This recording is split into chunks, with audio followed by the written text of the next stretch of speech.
Hello, thanks for being in a new video. This time I have a full review of the RedMagic Titan 16 Pro. The first laptop of this brand that started with cell phones, evolved to accessories, and now has come directly to the computer market. So, let's get started.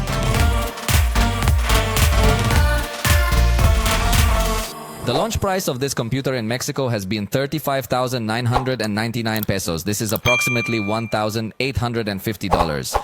Although remember that the prices here are not the same as over there. In fact, in dollars and euros, it is a different price. But since RedMagic does have its store for Mexico, let's analyze it in the local context. So it seems to me that its price is fine. I don't consider it an exaggeratedly low price, but I think it can attract the attention of fans of the brand and other gamers. So join me to know it point by point.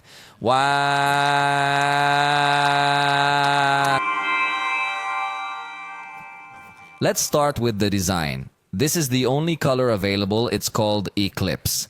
And as for the construction, we're going to find aluminum all over the place. That's a very important point to highlight because you can get to find other computers maybe in the same segment, but they will prioritize other things and sacrifice the material. They are usually plastic computers, but in this case, it is a very well-built computer. Although the fingerprints are a little too much on the lid, but hey, it's something you have to deal with all the time. Being a gamer's computer, of course, you're going to find RGB all over the place. The RedMagic logo on the lid can be fully configured through their app to select different effects, different colors, and even with brightness control. On the keyboard, we are going to find 4 different zones that we can also customize with different colors and effects, completely to our liking. And on the internal part, there is also RedMagic written, and that zone also lights up with RGB. And of course, you can also apply these 5 effects to it with brightness control, so RGB is present everywhere.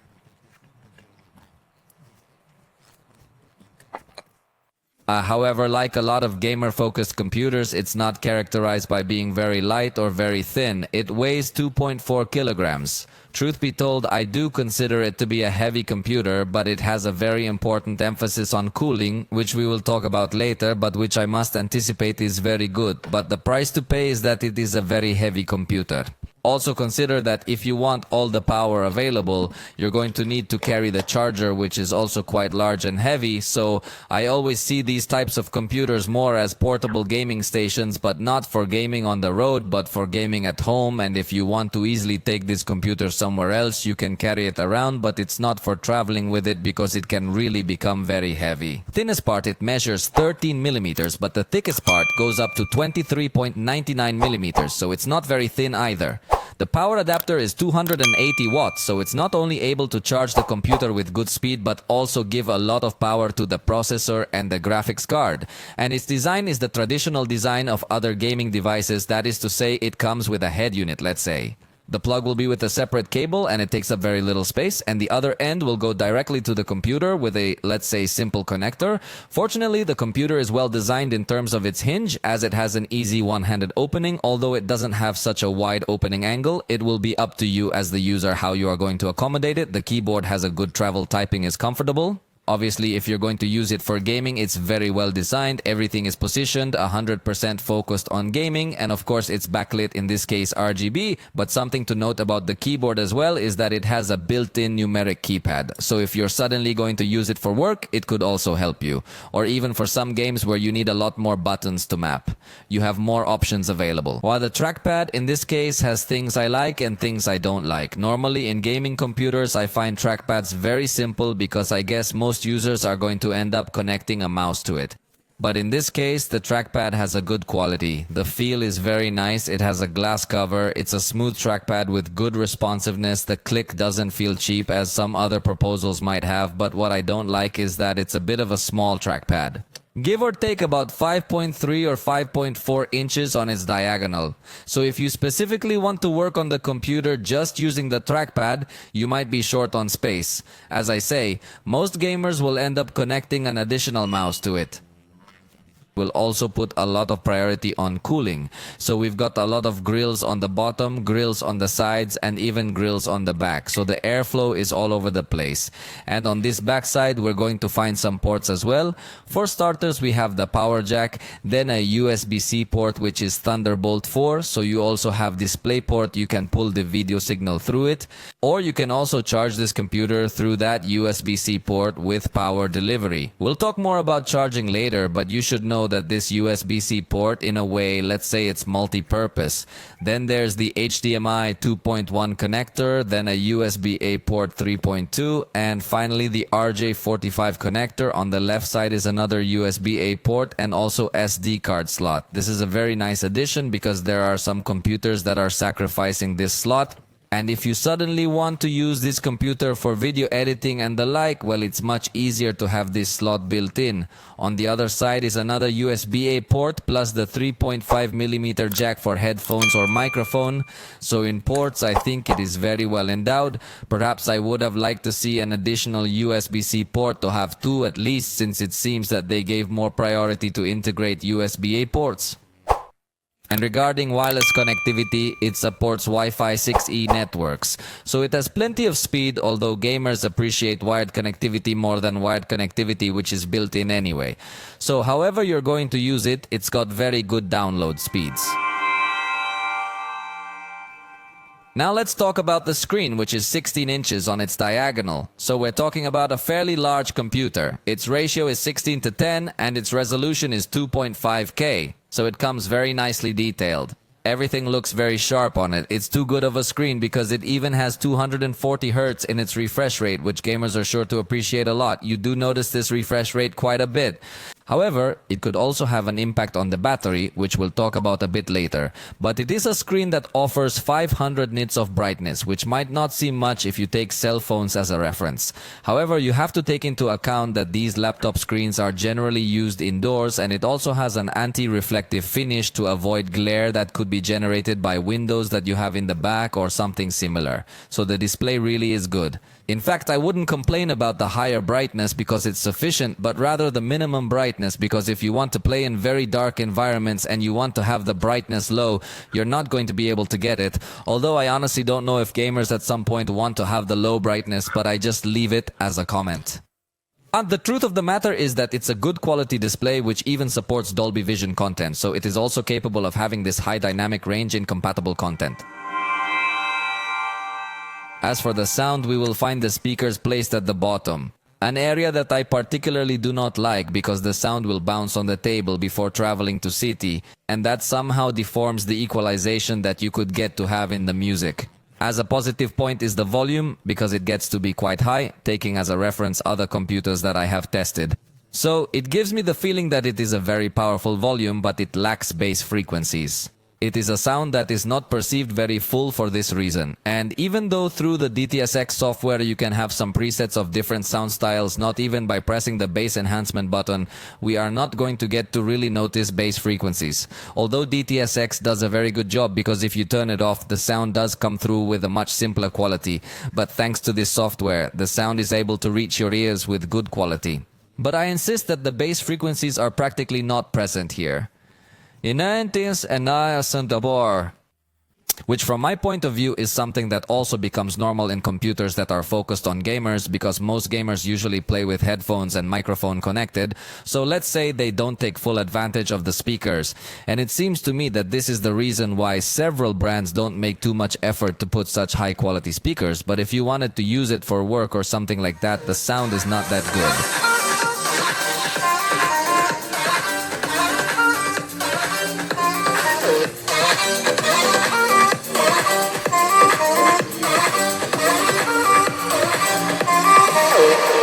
This computer has microphones built into the sides of the camera to pick up audio directionally. Let's listen. Este es un audio grabado con los micrófonos integrados de esta RedMagic Titan 16 Pro. They are of course standard quality microphones. I wouldn't say they are of very high quality, but they didn't disappoint me either. Although I insist, most gamers will use dedicated microphones.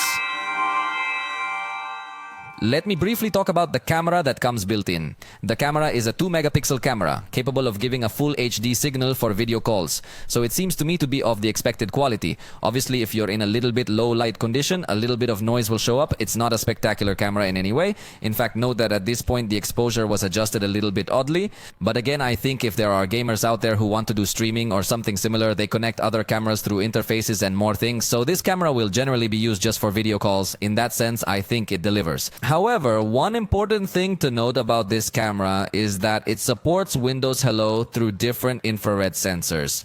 So it's a camera that's also going to work for advanced facial recognition. We are going to turn on this computer so that you can see how this facial recognition is going to work. Right now, it is processing all the system startup, and as soon as it shows the lock screen, I'm going to flip the computer over so that it recognizes my face and I can log in. Notice right now it's not giving access. Let's flip it over. Turn on its whole facial recognition mechanism. And honestly, it's not the fastest thing you've ever seen. It's not that advanced a recognition, but I was finally able to log in. If you're in a well-lit environment and maybe you're not moving your face as much, it can recognize you a little bit faster. But personally, I would have liked to have seen a fingerprint reader more than this facial recognition. But that's personal taste. You let me know in the comments what you prefer. Now, let's talk a bit about the software, since in this case, honestly, there's not much to mention. Obviously, it comes with Windows once and everything you already know about this operating system. But as something differential, we are going to find the application called Go Pair. Through this application, RedMagic will allow us to modify some things. In fact, I had already shown it to you a moment ago when I told you about the configuration of the RGB lights. So here we are going to have access to all of that and also a performance mode. As you can see, there are 3 modes available: office mode, balanced mode, and gaming mode. However, don't think that immediately you go into gaming mode, you're going to notice a lot more noise. It's a pretty quiet computer if you're not doing very heavy activity. But in gaming mode, the fans will start blowing with more power when they detect that it is necessary. On the right side, you can see specifically how much power the CPU, GPU, disk, and more are consuming. And in the system part, we are going to be able to turn on the fan at full power. This is important because in gaming performance mode, it's not going to use the fans at full power. However, if you want to take advantage of maximum power, you can turn on the fans in this section, and that's what I did in the gaming section to test what was the maximum power this device could give me.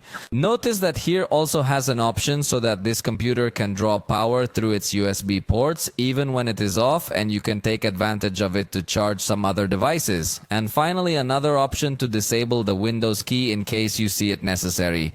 At this point, the fans started to listen a bit more, so if you want a completely silent environment, you do need to enter office mode. But notice how even entering office mode, the computer still behaves quite smoothly. But we'll talk about performance in a moment. To our listener, the integrated battery is of 80 watts-hour, a capacity that sounds reasonably good, but you know not to get carried away only by the capacity. In the tests I did, it gave me a result that leaves me a little unsatisfied. In an extreme drain test, putting a processing at maximum CPU, it reached 1 hour and 38 minutes in gaming mode. Switching to office mode, it was able to get up to 2 hours and 4 minutes, but again, we are talking about a very intense use. Alternating now to a much less intense use, simply playing videos with 50% screen brightness and 50% volume, it got up to 3 hours and 36 minutes. So taking as a reference other computers I have tested, I must tell you that in high performance consumption, it seems to me that it defended itself quite well. Believe me, there are other computers that get to wear out much faster when I put this CPU test at full power. But in the video playback test, I was quite disappointed because there are computers that have achieved a much higher figure. So it's a computer that for very heavy work, maybe the battery life is not that spectacular if you look at it individually, but if you compare it, maybe in heavy work, the battery manages to hold up well. I think its power management is pretty smart. The performance is not seen to drop off completely when the computer is unplugged, although it is obviously a much more limited performance.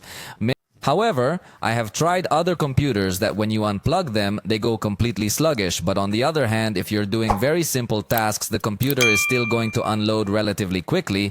So I would have liked it to maybe intelligently detect when you're doing simpler tasks. Maybe adjusting the screen refresh rate to a much lower rate could improve performance, but at least automatically it's not able to have this management. Maybe there are some hacks and you as a user could manually adjust some things to make the battery last longer, since Windows is a super customizable operating system, but at least out of the box it doesn't seem to perform as well in basic tasks. And now let's talk a little about charging, because I already anticipated that the charger is quite heavy and very large, uncomfortable to carry. However, the good news here is that it also supports power delivery charging. So I have a much smaller 100 watt charger. However, if you use a power delivery charger, it's going to serve to quickly charge the laptop but not to give it full power when you're using it. In fact, if you are using the computer with a power delivery charger plugged in, you will notice that the computer will charge super slow. You need to turn the computer off if you really want it to charge faster. On the other hand, if you use the included charging adapter, it will be able to charge at a good speed while you are using the computer. Anyway, for testing, I charged the laptop with the power off to find out how much faster it could charge. In 15 minutes, it got up to 24%. In 30 minutes, it was up to 47%. In an hour, it was up to 92%. And in 1 hour and 11 minutes, it was at 99%.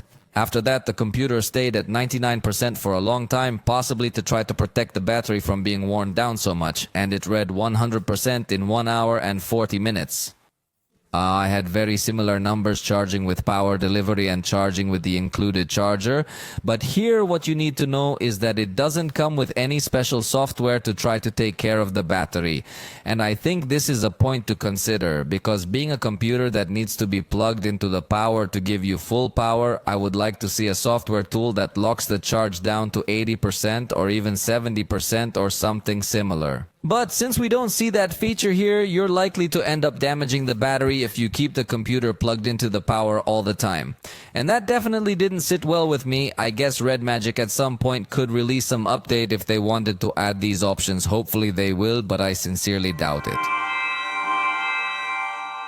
And well, to talk about performance, let me tell you about its specs. In fact, directly in the RedMagic application, they are described. We will find the 14th generation Intel Core i9 processor.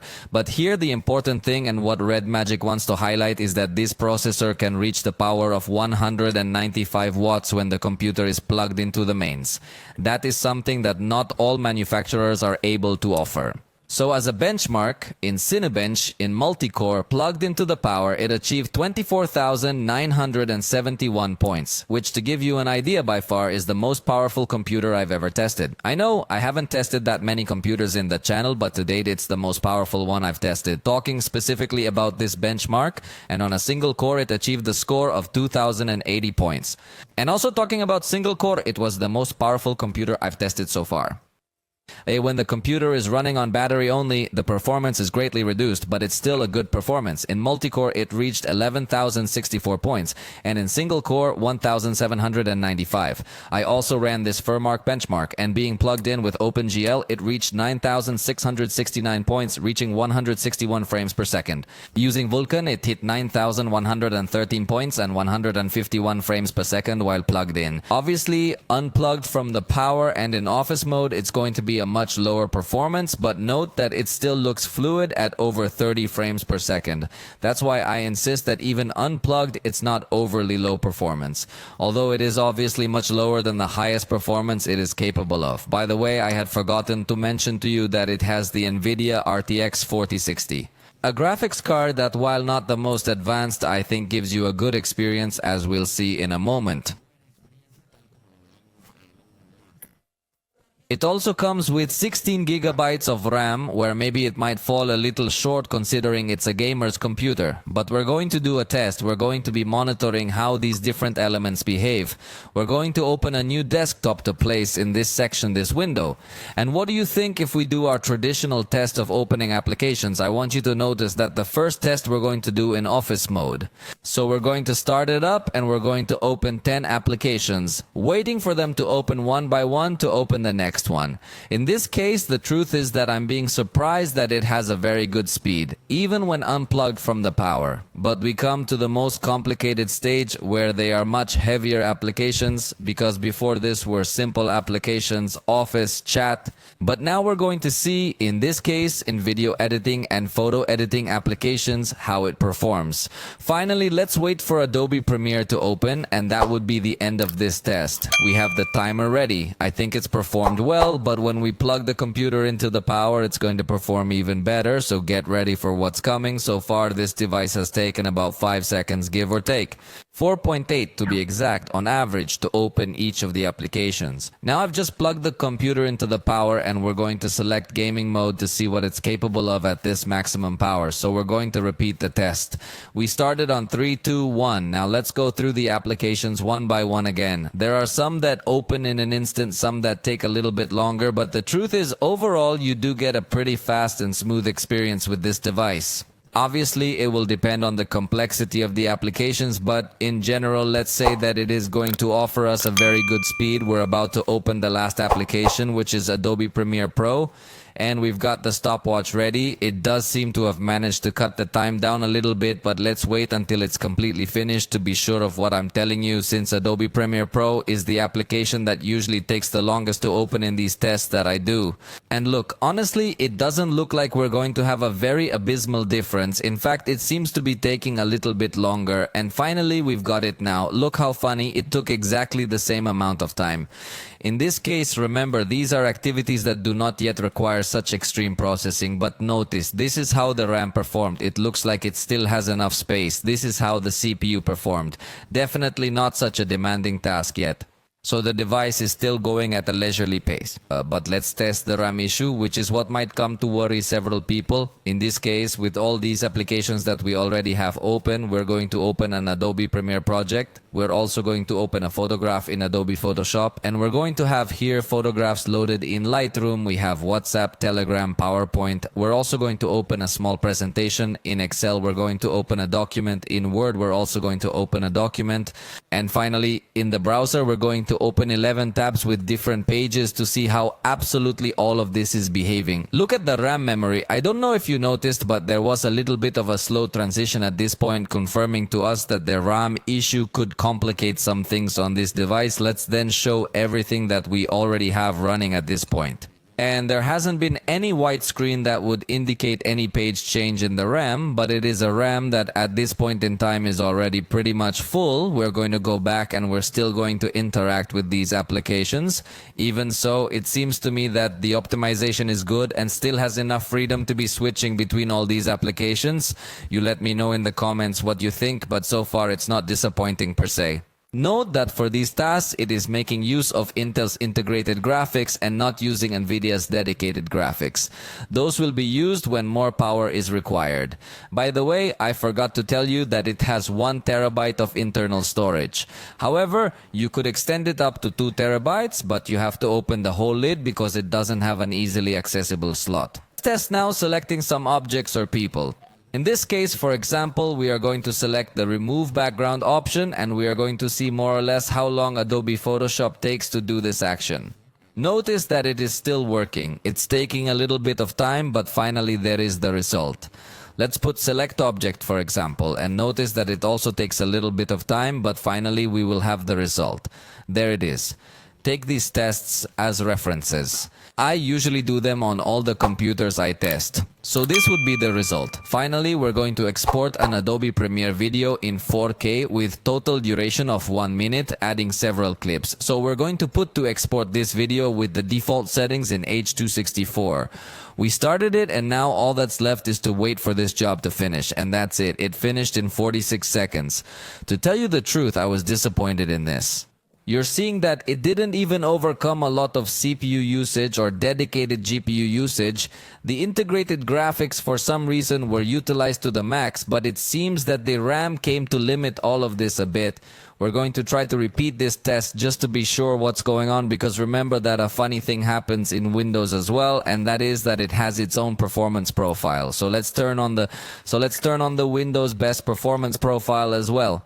I already remember in the RedMagic application we have the gaming mode, and now to have even more cooling, we're going to turn on the fans to full power, and let's see if it somehow manages to improve the performance it had or not. Remember, the last test took about 46 seconds, and we're going to see if with this configuration it improves or not. For some reason it doesn't use the GeForce graphics with as much priority as it should, but we'll wait. And that's it. It took about the same. confirming that the Windows performance profile didn't affect it at all. You yourself are seeing that it puts an awful lot of work on Intel's integrated graphics. I have no idea why it does that, but that's the performance we're seeing here. It looks like this is an Adobe Premiere issue. For some reason, it moved my settings. So I'm going with a third try because these numbers honestly look very strange to me. So having changed the project settings, we're going to try again. Let's see. There we are looking at. Yes, it's definitely now fully utilizing the NVIDIA GeForce RTX 4060 graphics, and it's completely improved. Just look at what the Adobe Premiere settings can change. It finally finished 15 seconds. That's what I was expecting. That's why I did so many tests. Notice that here is the GPU peak, and also the memory got to be at a high level considering it was a simple video. I think RAM could really make you suffer in much more complex applications or games. Time to talk about the games, and you should know that through software it does not bring any special tools other than those that Windows brings integrated with Xbox and everything you already know. In terms of cooling, it offers fans capable of spinning at 45,000 revolutions per minute, and it has 4 copper tubes, endless layers of cooling. So in that sense, the experience is going to be very good. We started playing Assassin's Creed, and in this case, plugged into the power, it gave us 75 frames per second on average, give or take. Highest peak of 96, lowest peak of 62. Overall, it looks like it's a game that can run pretty smoothly. So it does look smooth, although on Windows I generally haven't seen games that stay 100% stable. So yes, there will be fluctuations, but since it doesn't go below 60 overall, it always still feels like a pretty smooth game. When we unplug the computer from the power, it drops to 35 frames per second on average, which is still smooth. If it goes above 30 frames per second, I would think you can still get to play fluidly. It didn't go below 30 frames per second. It went as high as 40. But here what I want to point out is the temperature. When it was plugged into the power, it got up to 40.3 degrees Celsius on the lid of the computer above the keyboard. And when it was unplugged, it was 31 degrees Celsius. It actually stayed pretty cool in both environments. Then we played eFootball, and I want you to see that we chose the highest possible graphics quality, and when it was plugged in, it averaged about 55 frames per second. Generally, it would stay at 60 frames per second perfectly steady, but when loading some animation or some replay of a goal, that's when it can get down to 40 frames per second, but overall the experience was very good. 40.7 degrees Celsius in its external temperature, which I repeat, I am quite impressed. When we unplug this computer from the power, it drops its performance to about 30 frames per second, where I insist that it can still give you good gameplay, but definitely that you do notice a lot of difference when it's plugged in and when it's not plugged in. And at times of replays or special things, the performance does drop to about 15 frames per second at times, so it's not going to manage to maintain an experience equal to what it was when the power was plugged in. On Henshin Impact, this device gave us the graphics quality that you're seeing on the screen by default. As you can see, motion blur is at extreme. The frames are at 60, which is the maximum. So absolutely everything we tried to put through as complicated a test as possible to see what this computer was capable of. Even though by default I had already chosen several things at the highest possible, and the result again was very good. 60 frames per second, practically completely stable. Only a small low peak of about 30 frames per second, but for a very brief moment. Also, the temperature was at 36.7 degrees Celsius on this external side, confirming to us that the cooling system does a very good job. This computer performs very well for gaming, although I should make the disclaimer that we were gaming with the fan at full power. So probably if you want a less noisy environment, the fans will have to be selected at standard power, and maybe with that the heating will increase a bit. But the truth is that even if it does increase, it's quite far from the temperatures we've seen on other computers. And when unplugging the computer from the power, it did make a big difference again, as in this case it did have several constant low spikes at about 20 frames per second. 35 was about average, so it still looks smooth, but there are a lot more fluctuations in these frames per second. However, the temperature of 32 degrees Celsius gives you an idea of how well this device manages its temperature. So lastly, we played Fortnite, and note the settings. It was at 60 frames per second, and this is the setting it shows us by default. Some things we set as high as possible, other things we left as they were by default. The truth is that computer games tend to have too many parameters to configure, but we put everything we could into Epic to put another one of these tricky tests on this computer. And while you're dropping into the map, you can get very little stability and various hiccups.